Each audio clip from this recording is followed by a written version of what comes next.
Rifles and shotguns line the walls of this outdoor supply store in Wellington. Your standard firearm in New Zealand, very classic, would just be a bolt-action rifle with a scope. Housed under the same roof as hiking boots, rainproof jackets, fishing rods and camping gear. Firearms for sale alongside other equipment for common outdoor pastimes.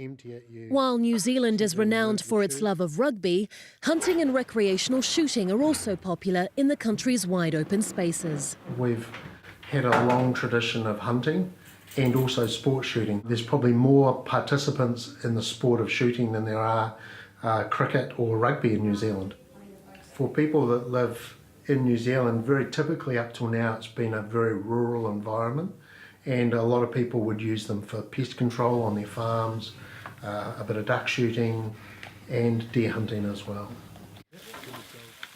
The bacon and sausages are not quite ready, but dozens of gun owners are at this firearms collection event 100 kilometres northeast of the capital. Following the deadly attack in Christchurch, the country's Labour government launched a national buyback scheme, offering financial compensation to people who surrender their guns before the 20th of December.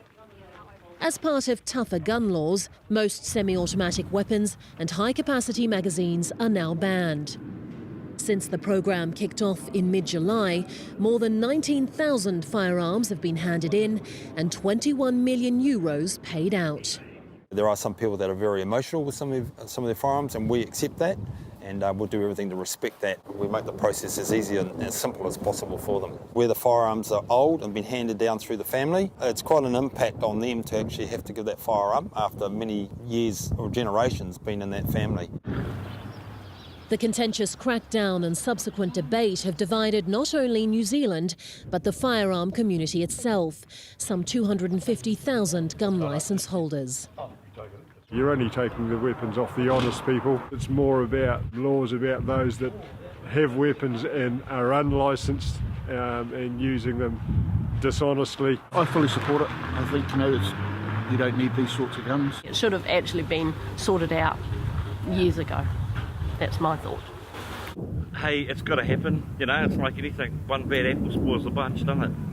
While many New Zealanders welcome these tighter gun laws, others accuse the government of rushing through ineffective knee-jerk legislation. Groups such as the Council of Licensed Firearms Owners claim the reforms punish those who do the right thing and say they deserve to be heard. It's really important that the government starts to listen to some of the subject matter experts.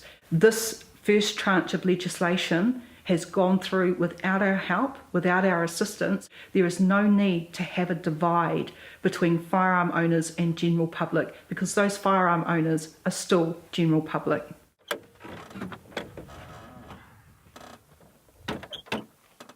For some New Zealanders, hunting is a way of life, both as a source of food and as a method of pest control.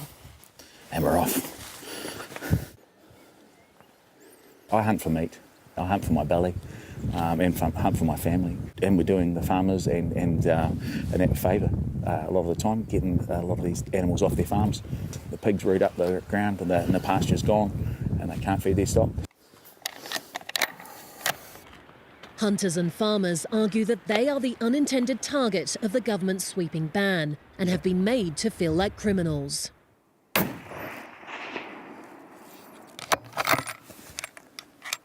The carpet's been pulled, and these are people who have undergone very strenuous vetting processes by the police.